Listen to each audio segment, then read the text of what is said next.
How to Hire the Right People and Motivate Your Team for Success with Julie Bartkus, episode 268. Are you ready to make your law firm a profit-generating machine that will free up your time and skyrocket your impact? With more than 2 decades of business growth experience and having proven that you can be successful while prioritizing your family and your impact, introducing the Profit with Law podcast. I am your host, the creator of the Firm Differentiator 10X Effect, Moshe and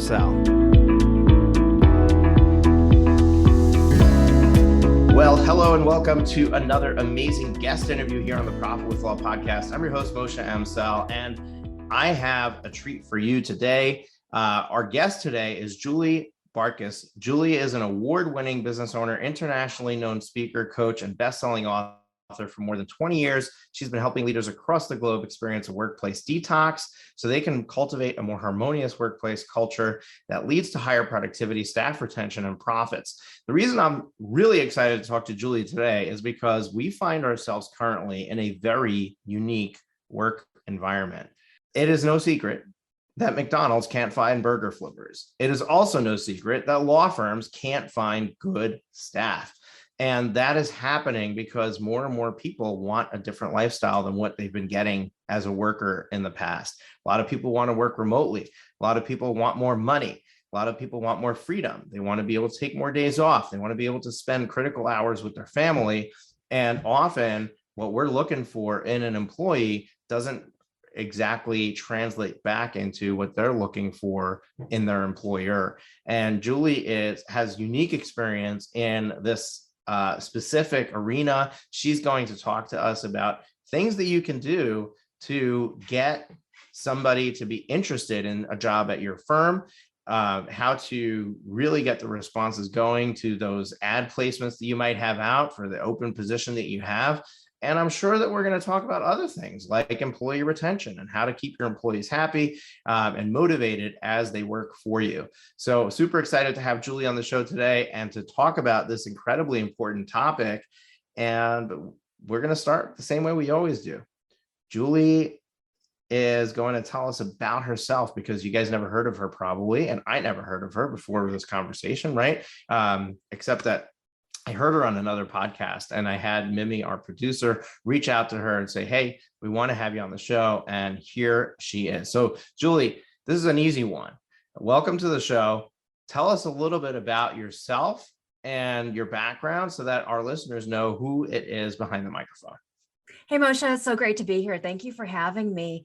Yeah, I've been transforming workplaces for over 20 years. And it's one of the things that brings joy to my heart is thinking about really creating what I call dreamy workplaces, right? So not just dreamy for the people who are working there, but dreamy for the owner who is running the business, because it's really hard to make your business work if you don't get the right team members in place. And we've heard the cliche that it takes, teamwork to make the dream work. But how do we really make that happen? And what does that mean? So 20 years ago, I started diving into workplaces, looking at all different workplace cultures from small teams to very large teams to understand the complexities and what's demotivating staff in the workplace. And that to me became a really important question was, well, what's demotivating them? Because typically, if you're doing your job and hiring right, and if you're not, well, we could talk about that as well. But if you're not doing, if you are doing a somewhat decent job in hiring people, they're typically pretty excited when they start with you. But then the problem becomes an hour or 2 hours or 2 days or 2 weeks after they start, their motivation starts getting drained. So I really became fascinated with, well, what are those things that's draining motivation? And I started going into workplaces, interviewing every single level of staff, asking them what motivates you in the workplace, what drains your motivation, so that I could really provide the owner of the organization with a comprehensive view of what's happening so that they can know exactly what they needed to change. Because I believe that if you are in the picture, you can't really step back and see the picture.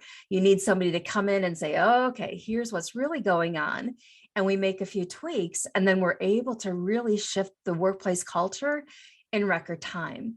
So that's some of my experience working in this for over 20 years. Decided to go into motivational speaking after Les Brown and Zig Ziglar and Og Mandino, for a bunch of personal reasons, changed my life at a critical moment. And I thought, wow, if I could change one person's life with my words, that would be the best thing I could do ever. That's incredible. Yeah, and we all want to have an impact on the world in some one way or another. And I love that you're doing this. So let's dive right into this topic. And I mean, you've done the research. So have you found, I mean, clearly you were doing it specifically for a company to give a report back to the owner, but you probably found some common denominators from organization to organization about what might be a motivator or a demotivator for somebody. So what is the most common, findings that you have as far as what's demotivating staff members? Absolutely. And this is a great question. And this is a very impactful question. And I believe this is a secret sauce, right? If you know this, you've got a lot of power to make a transformation happen. So I want you to think in your workplace, if you have somebody who comes in and they're incredibly excited to start working for you, and then something happens and they check out, or maybe if you're like some of my clients before they hire me, it's like you have somebody goes out to lunch, or maybe 3 of them go out to lunch together and then they just don't come back. It's like, well, wait a second, what's happening here? So we've identified about 40 different demotivators in the workplace that are pretty common. And if you could target those, you can really set yourself up for a powerful, positive transformation. But one of them, especially in this day and age, I think it's really relevant to bring this one up. And it's when you feel like your leader's going to hire anybody. And I know in this day and age, it's like, oh, we want to hire people fast and we want to get them in because they might have another job offer and people are so scarce. But if we're really implementing that and we start bringing on board all these people and we really don't feel that they're qualified, and our staff can kind of tell like, who's this person that they just brought on and really what skills or qualifications do they have, then it's going to decrease their own morale and cause them to check out. And people really want to feel like where they work is elite, where they work is hard to get into, and that they are working someplace special. Even if it is McDonald's, people want that feeling of, yeah, I'm doing something good by flipping these burgers. So one thing I'd be careful of when it comes to demotivating staff is giving off the perception that you're going to hire anybody because of fear and desperation, and you just need people. So that Yeah, would be. so it's interesting. Yeah, it's interesting that's the thing that came up, because what creates that persona? What creates that situation where somebody needs to hire? I mean, if you need to hire anybody because you're afraid of not getting them, then you probably waited too long to hire somebody, right? You're probably in that place where you have too much work. You need to get a body in the seat. And I work with my clients a lot on planning this out and predicting when you're going to need people so that you can do the hire in a much slower fashion, to take the time that you need to vet them and make sure that they're a good fit for your company and that they're the right person for the seat that you're trying to fill. And I think that the biggest thing that derails us from that is when you're desperate and you need to get somebody in there quick. Yes. And to me, there's 2 sides of the equation. There's fear and desperation, which is where a lot of people are hiring right now from. So with inside of ourselves, our own mindset, it's indicating like we're feeling fearful, we're feeling desperate, we need somebody, or we want to make a change and we want to do it now. So we hire people, but really when we're hiring right, we're coming from a place of abundance and a place of prosperity, which we should be in our business. But when it comes to our people, it's really no different. We should be thinking that there are plenty of people out there to serve our vision. And I love what you're saying about what you do is really helping your clients plan that out so that they don't get into that place. But right now, I want to tell you, it's so hard not to be in that place, because all you have to do is turn on the news for 5 minutes, or listen to a colleague talk about their business, or listen to somebody else. And all you're hearing is there's nobody out there. And even it's all over social media. Be kind to the staff we have because there's not enough and we're lucky we've got people. So everybody's preaching this message of scarcity. But inside of ourselves, we really have to develop the mindset of abundance. Even if the whole world is preaching scarcity, you have to go, nope, it's different for me. it's abundant, it's prosperous. And this is Napoleon Hill's book, Think and Grow Rich, that was written so many years ago, was all about was businesses that were collapsing in the time of the Depression, but there was also $1 million entities being created. And it's because people who hung on to what their desire were and then engaged their active imagination that what they wanted was here, were the ones who really thrived, the ones who built those $1 million businesses while others were collapsing. So hang on to desire, hang on to imagination. So, that I really like what you're saying, and that's all great and good, but I sensed a but. Yes, and exactly, there is a but there, right? So I'm looking for somebody right now, right? And how do I put out a job ad and let them know that I'm having an abundance mindset, right? So that's my mindset, but how do I get the people to respond to that? One of the things that you told me before we hit record was that, you can get somebody who maybe put a job job ad out and has crickets to getting 50 people interested in the job. So what changes in there? Is it a tactical change, or is it all stemming from this abundance mindset? And how does it translate to the other side of it? It's both. It's really about mindset, and it's a tactical change as well in the ad itself. But a lot of people make the mistake of, oh, we need somebody. And I don't know if your clients do this, Moshe, but it's like, we need somebody. Let's pull that ad out that worked for us 27 and a half years ago, blow the dust off of it and put it out there. It's really the energy behind the intent that's going to get you the result. And that's really true when it comes to putting pen to paper to write that ad. So if your energy and your mindset is fear and desperation, that's going to be the kind of result that you get. And it's going to be translated in your ad somehow. It's going to be like, another mistake people are making with their ads is that they're just saying, oh, we offer competitive benefits and wages. Oh, so you're telling me you're no different than anybody else. So once we take the abundance mindset and prosperity, we go, no, we are unique, we are special, we are kick butt, and we're going to get the right person in place. And we write an ad from that perspective, and it totally changes the results. So we have had clients who've went from hearing crickets when they put an ad out there to getting 40 applicants in 2 days, 50 applicants in a weekend, 9 amazing people over 3 days. So all different kinds of results, but definitely it's the energy behind the ad. So when you think about your ad, one critical thing I'd like to bring up is make sure you're selling your vision. Don't sell a position, sell your vision, because people want to be a part of something big.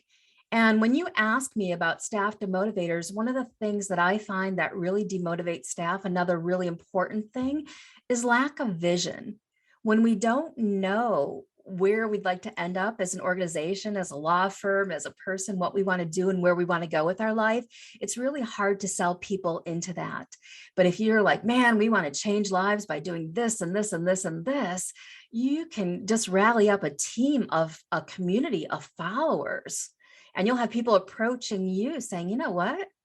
Do you have anything that's open? Because I really love what you're doing. I love where you're going, and I'd like to be a part of it. So can you give us an example of what that might look like, just from, somebody that you've worked with, or something off the cuff where you can, what does the ad say that, that you're putting this into practice, and how do you navigate? So great, I sell my vision of my firm, and I do a good job of encapsulating that, but how do I tell the person what I'm looking for the seat that I'm trying to fill? That's a fantastic question. And oh my gosh, we've taken so many different approaches with ads. And the transformational results, like I said, it really comes from your mindset first. So it's about you, Moshe, going, oh man, this is the best position. The person who works here is going to be incredibly lucky and fortunate, and I can't wait to meet them. And you put pen to paper, and there's more to it than that. There's a specific process I take clients through to really get to that place where they're writing an ad. But it's going to be the energy behind it. So when I was a recruiter, I would write ads and I would have people say, your ad just spoke to me. Now, what did I write in that ad? Well, maybe it was about spending your days next to flowing water that was outside of the building, or whatever it was that I was excited about because I loved the location of where they would get to work. Or maybe if it's working from home these days, there's something about that. So what I want you to think about when you're rewriting your ad is, what is it that you're emotionally connected to? And use that in your ad, because you've got to be emotionally connected to something to sell somebody on it, right? And this is true with buying anything, is that we typically buy from an emotional perspective. So if we're selling a position, selling our vision, what do you connect to about that vision? What do you connect to about that position? And can you write about that in the ad? So we make the duties and responsibilities in the ad less important.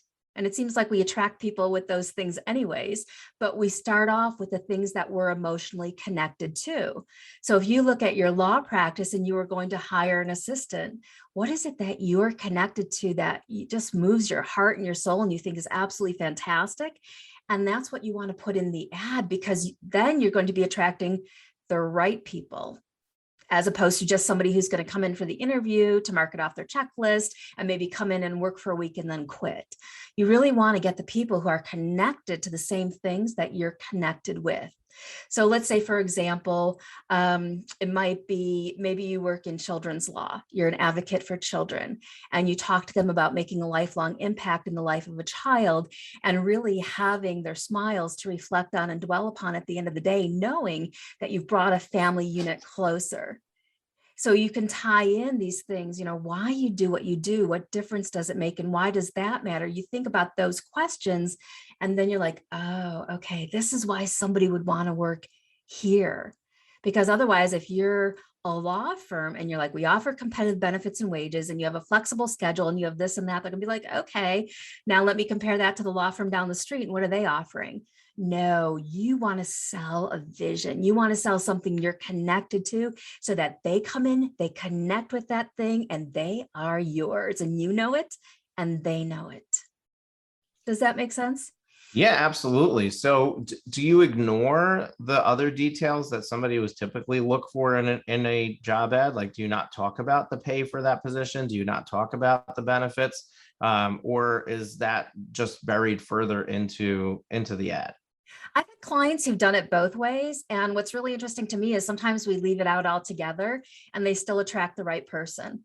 They'll still state what the title is or what some of the duties are down below. And then we've had people who put in a huge descriptive after they get into the vision and the connection part of it. But if we start off with, we offer competitive benefits and wages, and man, I've read hundreds of ads. And I used to just kind of put a check mark next to the ones who start off with that, law firm hiring, we offer competitive benefits and wages. And I'm like, okay, you're the same as A, B, C, D, and E. So why would somebody come and work for you? You want people to get their heart invested in working with you before they even hear your voice on the phone. You want them to say, yeah, man, that's how I'd like to spend my days. That's the legacy I would like to leave. That's the impact I want to make. Or you could even speak to their pain in an ad, where maybe they've had an employer who hasn't listened to employee feedback, and you are very prideful of how you communicate with your team and how you listen to their feedback and their suggestions. Then you sell yourself as an employer in the ad too. Would you like to work for somebody who listens to your feedback and wholeheartedly appreciates your honest opinion about how things can be improved here at the office? So you take what it is and you sell them on that. So it could speak to their pain, or it could speak to the vision that they would really like to be a part of. Got it. Got it. So I think Okay. in my opinion, those things are less important. It's really more important about selling them first, right? It's, the old sales philosophy that you could sell people on features. You could say, all right, well, you buy a car from me and you're going to get 200 free oil changes, and you're going to get this and you're going to get that and you're going to get this. Or, you sell them on the vision of the car company, and it's been established in 1800s. And my great, great, great grandfather established this business with the hopes that everybody would have faster commute to work, whatever it might be. But you get into that, and I know stories tug at my heart. So, but people get bought into that, and it allows them to emotionally connect. Yeah, you make a really good point that I think a lot of owners miss in this process, And that is that hiring people is sales. It is And totally. we, Yes. you don't look at it that way, but the reality is that's exactly what you're doing is you are selling your firm and you want somebody else to buy into it. Yes. Yeah. Yes. Love that. And it's really a crossover between how you sell your clients and how you sell people on a job. But sometimes we're like, oh, we can't pay that much, or we're not as good as the law firm down the street, or whatever it might be. So that's where mindset really comes into this. You've got to, put your fist down and say, no, we are the best. I'm the most amazing employer. I'm committed to improvement. We start our days happy. We leave them fulfilled. Whatever it might be, you go through your mindset transformation, and then you put pen to paper, write your ad, and you see who you attract. And that's a big part of it, is really tapping into your own ability to attract people to you, which is there, whether you want it to be or not. We've seen it work in dozens of ways, from whether you're thinking about an old high school friend and it's like the next thing you know, you bump into them or their mother, or, ooh, there's their profile on Facebook. But it's always at work. So if you tap into it to your benefit, you're going to have the advantage. Yeah. Love it. So you put the job out. You take Julie's advice and you sell the firm properly. And now you've got people who are applying, people who are interested in the position. What is the process that you recommend that people go through in vetting those candidates to find the ideal person? Like, are there special types of tests or conversations or things that you can do to check that alignment? Because Yeah. you want them to be attracted to the firm, but you also want them to be a part of that vision, right? You want them to be in alignment with you. I know I teach my clients to identify what their core values are and Oh, then yep. turn around Powerful. and what's that? Powerful. Very important. Yeah. And then I have them give a core values assessment assignment to a potential hire. And you want to make sure that at least 2 or 3 of those top 5 core values are in alignment with each other, because we want to make sure that the person that we're bringing on is going to make decisions that are in alignment with the way that I would make decisions. So Absolutely. what are the things that you recommend that firm owners do in the hiring process to help put the best candidate in that seat? Yeah, and this is one of the areas that we've specialized in, that I've specialized in the past 20 years, because we have people who really feel the heartbreak. And it is heartbreaking when you have a candidate who applies and you get really excited and they're supposed to come in for an interview and then they don't show, or you hire them and then they only last a week or a month. It's heartbreaking, and it's really hard. And then sometimes the attitude becomes like, I might as well just do this myself because I can't find the right person. And then you commit to working 80, 90, 100 hours a week, whatever it might be. But in our process, what I love to do is target in on what it is that you need to shift about you personally so that you hire the right people from the start. So I really look at a couple of things. Number one is, what hiring mistakes have you made in the past? It's really important for me to know what those are so that we can formulate personalized interview questions that you'll be asking to potential job candidates. So I don't believe in going out and getting, the lawyer's guide to 100 best interview questions. I believe in really looking at who you're being as an employer and formulating personalized interview questions to help you rule out the people who would not be a good fit for you. So in order to do this, we do have a multi-layered approach to hiring. We typically start off with sending an email and having people respond to a couple questions via email. And we want these questions that we ask in the email to be things that if they say yes, they move along to the next step. Things that they say no, uh, we're like, thank you, but you're not one of our top candidates, or however we state that very nicely. So we create a multi-leveled or multi-layered approach to hiring. And we typically start off with an email interview. So when they fill out the job application, we're like, woohoo, congratulations. You're about to embark on an amazing journey with us. The first step in the process is to answer these questions, send them on back to us. Now, when you talk about values, this helps you determine a couple things, as you're probably already, I see nodding your head, you're probably going, yep, I could see this. But it helps you, how quick is their follow-up? Could tell you how much they're interested in the job. So we move from email interview process to where we'll have a phone conversation. If they pass those two, then they'll eventually get to come in live or be on Zoom with us. And you can move through these layers pretty quick, but it's really important not to skip one, because when we start skipping the steps for the process that we set up is typically when we start making some hiring mistakes. Yeah. Okay. So I like the idea of putting in some scalability points, which is basically what we're doing, right? We're putting We're in some measuring test it the points whole, yep.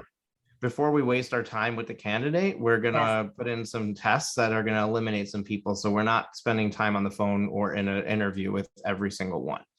As a matter of fact, there's one more that I recommend that people do, and that is, typically on job sites, they can just click a button to apply for the job.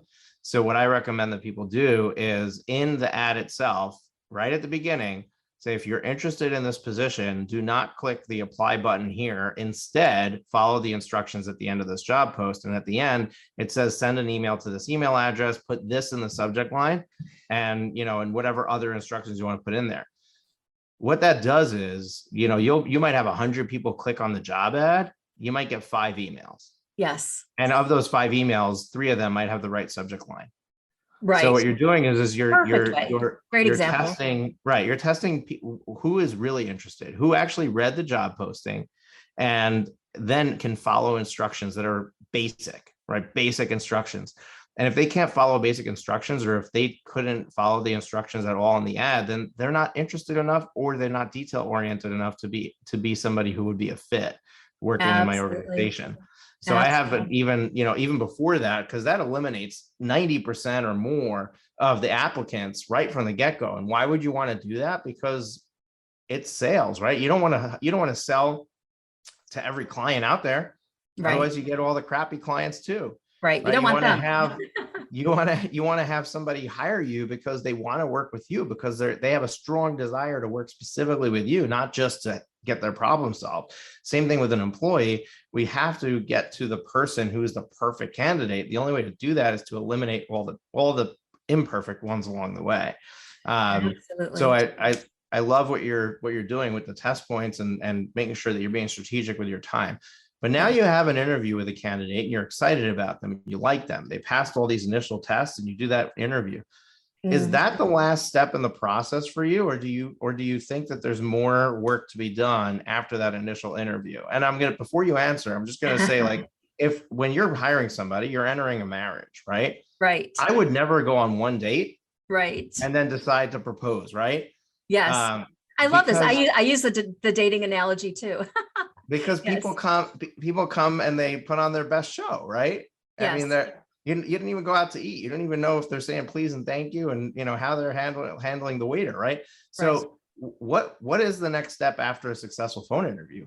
This is true. It's all about dating. It's all about the old fashioned word of courtship, right? It's not like you're going to meet somebody in the street and they say, oh, I'd like to work for you. Okay, let's get married. Let's go. So it's so true. But after the phone interview, you do have to have the personal interview. So, there's some steps along the way in there too. And one really good measurement in the phone interview process is you might even just call them spontaneously without a scheduled time and see if they know who you are. And ask them visionary questions during the process too. Do they know who you are? Do they know what your vision is? But you can't ask visionary questions if you're struggling knowing what your own vision is. So make sure you've got that down packed, at least to a certain place to where you can put that out there. So what we do, and what's been really successful before is after they go through the email process and the phone interview, we'll also in there, whether we do it before or after, is we send them a video of us talking about our vision and sharing our story. And we ask them what skills or strengths they bring to the table to help us bring our vision to life. So we want to really almost turn the tables to where they're selling us on them in terms of why they should be working for us, why they want to be a part of the vision, why they want to be on this journey with us. So that's really critically important. So depending upon the client will determine the next steps. Some people love to have them come in personally. Some will do what we call a working interview or a job shadowing. So there's all different kinds of steps that we will take, but also just as important, even when you say, okay, you're hired and you have the engagement letter, hint, hint, the engagement letter in place that needs to be signed. you really want to have a strong orientation process in place, because you want to make sure that you're setting your employee up for success right from the very start, because it's really easy to get somebody in, go woohoo, and do the happy dance and go, yep, we got a person in place, let's move on. This is really still in the starting initial phases, and this is where you can make or break your reputation as an employer to that employee. If they experience really great things their first week, they're going to be raving about you on social media. If they don't, they're going to be heartbroken and be like, oh, this isn't for me. And sometimes people don't even get back into that profession because they think the whole profession is tainted with employers like this. So really show yourself or prove yourself to be above and beyond when it comes to the people who you do select to be a part of your team, that you're going to do everything to set them up for success as their journey continues. And like you said, this isn't even marriage yet. This isn't even marriage when they accept that position. Marriage might be when they meet a milestone within your organization, but it's still the courtship. It's still the falling in love process. Yeah, it's interesting because I just had a podcast interview right before yours. And folks, if you're listening to this, I batch my podcast recordings. So today is a podcast recording day. So I literally just had an interview with an attorney by the name of Ali Awad. And I encourage our listeners to go and check out that interview. But one of the things that he shared in that conversation was that when he brings on a new employee, he gives them a brand new MacBook Pro and an iPhone, because he wants them to be able to do their job as productively as possible. He doesn't want any excuses as far as, oh, my computer's too slow, my connectivity was bad, and he wants them to be able to live his vision. He wants to have a completely remote lifestyle. He wants to be able to be anywhere and work from anywhere. He wants his employees to be the same. And this, it's interesting because we're getting right back to something that came up in this other conversation, where when I hire somebody, what are the things that I can do to set them up for success? I mean, start with the basics, like give them the right tools for the job. And then what else can somebody do to make an impact? I tell my clients, when you get a new client, when they sign on the dotted line and they become your client, the very first thing that happens when they drive away from that meeting, or when they, leave that meeting, if it's virtual, is buyer's remorse creeps in. Yeah. They immediately start questioning whether they made the right decision. Yes. And that's why after they sign, the fastest that you can have the next touch point happen, the better it is. Yes. And so if you can have somebody from your team reach out to them on the phone and welcome them as a client, or if you can have a package from one of these gifting places show up at their door the next day, things like that, where they get an immediate feedback to them that says, wow, this is an amazing experience. I'm so glad that I made this decision, and Yes. flip it on them and take that buyer's remorse out is critical to the process. So since this is sales, we now hired somebody, we sold them on our company. What are some things that we can do to get rid of buyer's remorse, to make sure that we remove that last bit of doubt when they said yes to this job, that they're now like, oh, I'm glad I didn't have to rethink whether this was a good decision. This just proved it to me. What are some things that clients of yours have done that have implemented this strategy? Yeah, and this is so critically important that you're bringing this up. So I appreciate the opportunity to speak about this, but it is true. And chances are, even after they sign the employee engagement letter and go, yep, I'm working for you, and here's everything that we're agreeing to, they're probably leaving going, I wonder if that other place is going to call me. So they still might be thinking some of that. So you've got to be proving to them and selling them every single step of the way. So there are some interesting things that you can be doing, but I want you to understand in the process why we have a lot of turnover that happens if you're experiencing a lot of turnover personally in your practice. And a lot of what we find is that when people get overwhelmed, they will start to mentally check out before they physically check out. So a week later, they might start getting overwhelmed about this, overwhelmed about that. So what you want to do is understand, where does the overwhelm set in? And I recommend everybody survey your current staff, even if it's a team of 2. Ask them the questions. Ask them, what is it that you wish you would have known when you first started working here? Did you feel that you were prepared, or do you feel that you were thrown into the flames? What could we have done to have made you feel more welcomed or more a part of the team? So in my experience, a lot of times the overwhelm will set in when they're not feeling welcomed, when they're feeling judged, when they're feeling like it's a constant game of trying to prove themselves over and over and over again. So in your orientation process or in the onboarding side of things, like you said, the checking in with them, is make sure that you're doing what it takes to break down defensive reactions between existing team members and the new team member coming in. So that also has to be a part of it, is what do you do to really get that person feeling like they're a valued team member quickly? So one of the things that will work into our orientation process is for that new team member to be able to go around and just spend time with everybody before they even start working and saying, oh, I'm so excited to work with you. What is it that makes you successful in your position? And then you train your existing team to ask that question in return. Because what that does is it breaks down those defensive reactions that can so easily happen. When I come in as a new person, I say, I've heard a lot about you and I want to know what makes you successful in your role. And I spend 15 minutes and I take some notes. Maybe you could give them a success journal so they can write things in. And then they come back and just talk to you about what they learned about everybody, including yourself. And they could share their excitement about being part of the team.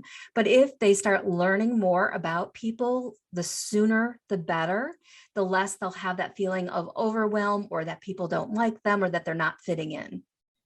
Yeah, and it's a great break the ice moment, right? It's an icebreaker. It allows your current staff to be able to toot their own horn, to be able to talk about their success, to be able to talk about what excites them. And it also allows the new employee to feel like they fit in, right? Yes. I'm not showing up to a meeting and wondering like, okay, whose role Where is are these what? And who people? Right. And right, I'm not walking around like, do they think I'm a client or do they know I work here? right. So there's all kinds of things that go through people's minds. But if you could break down those barriers, you're going to have a leg up when it comes to retaining that person. And more so, like you said, with sales, is creating a raving fan from that person. Because how cool would it be for that person to go and say, oh my goodness, I work at such and such law firm. And I have to tell you, if this is how they treat employees, I can imagine how fantastic they are to clients.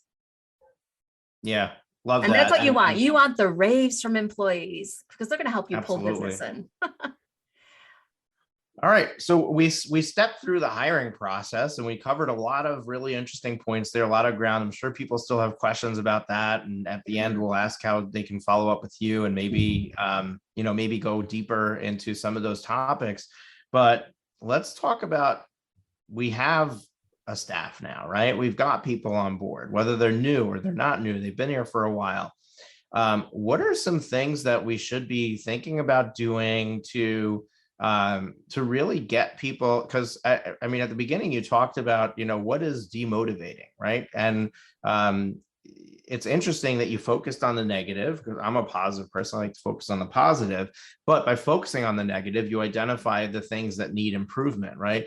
Yes. So what are some things that we can implement that we're not currently potentially doing today that can help us to identify where maybe our staff is getting demotivated, and to also motivate them, right? To get them to be holding our torch and to be going, everyone moving in the same direction. How do we do a litmus test to see where we're at, and how do we improve it for our current situation, for somebody who's just listening to this and really hasn't focused on that team development part of it?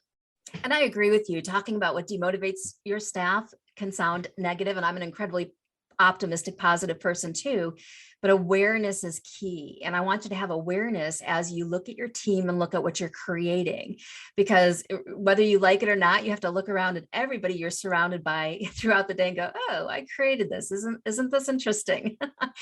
But the thing with the demotivators is that we don't often know the big picture, the chain reaction of destructive events that's unfolding.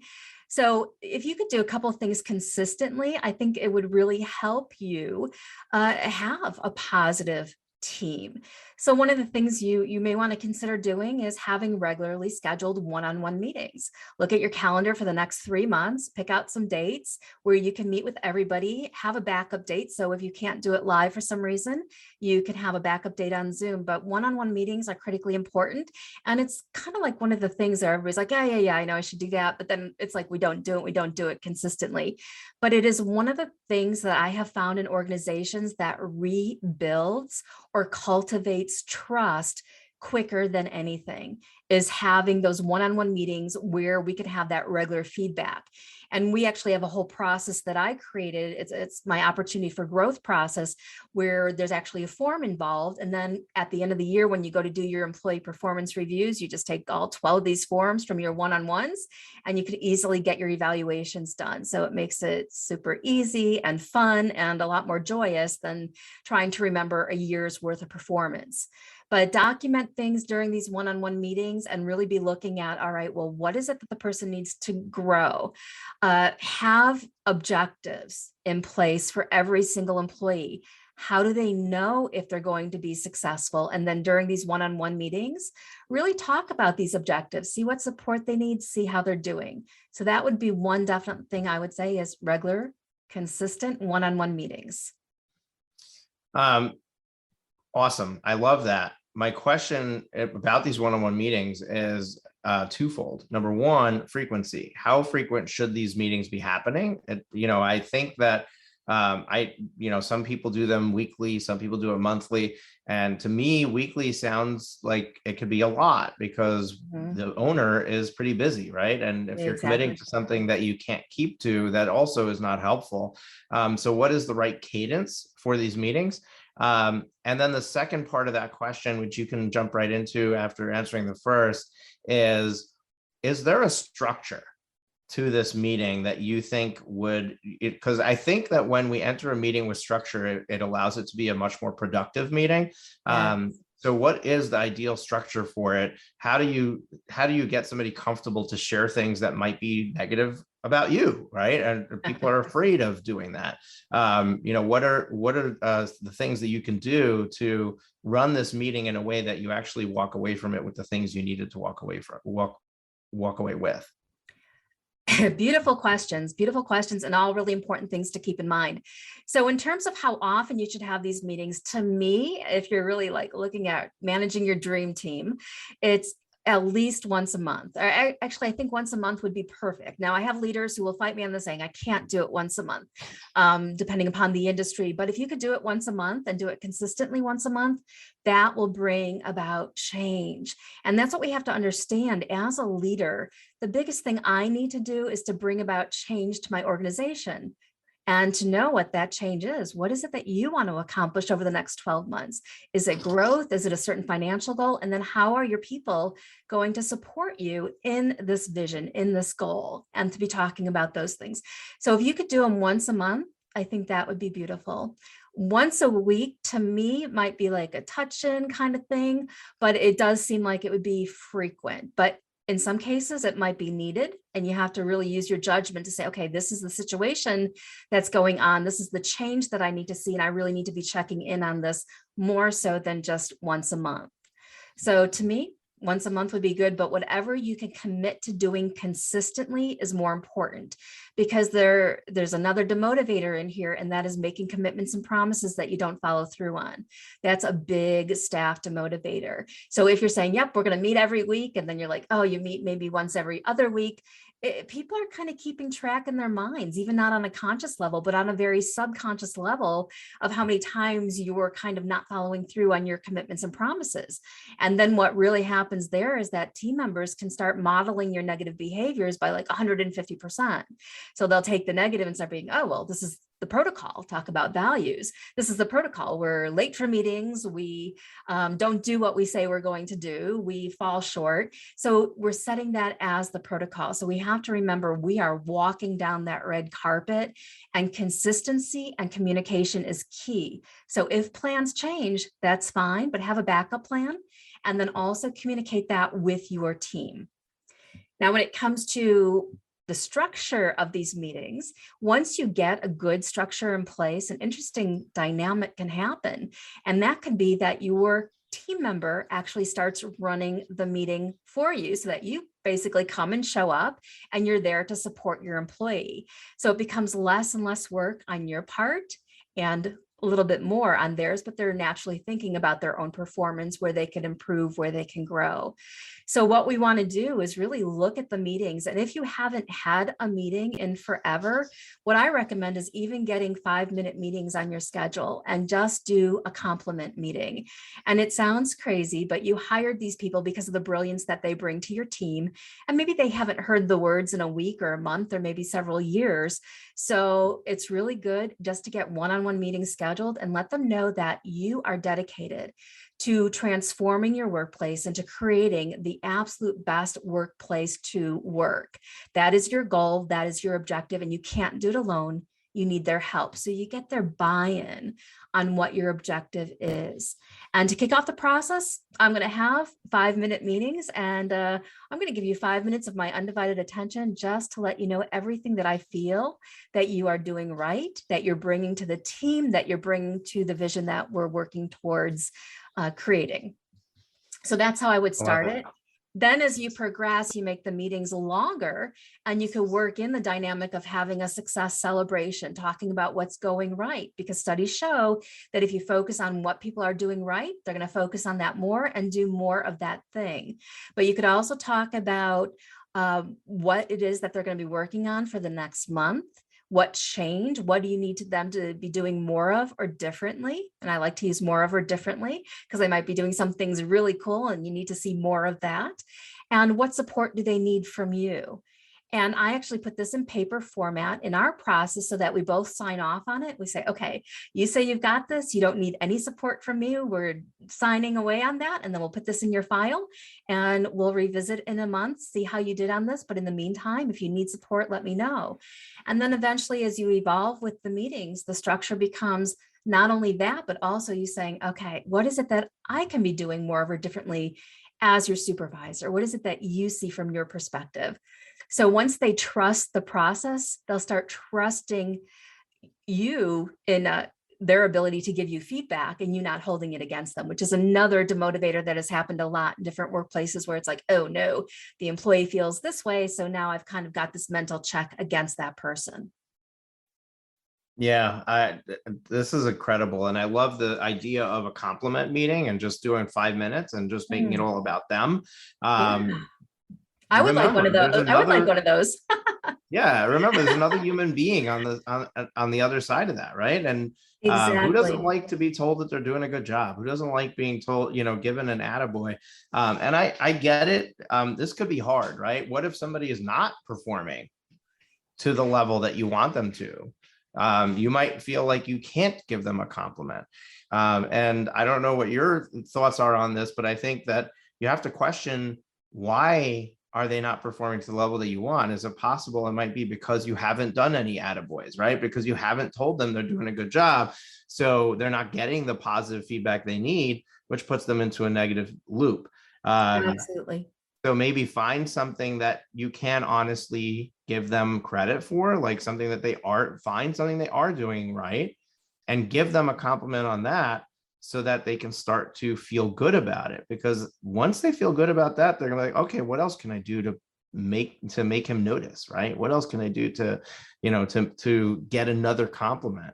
You're right. You don't want it to be your problem children who get all the attention, which is typically what happens in organizations. And it's one of the biggest mistakes leaders make, is that when we have a negative situation that unfolds, all of our attention, and you know this, you're at home having dinner and your mind's focusing around this one person who's doing this one thing.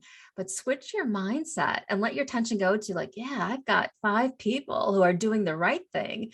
And I've got one problem child there in my team.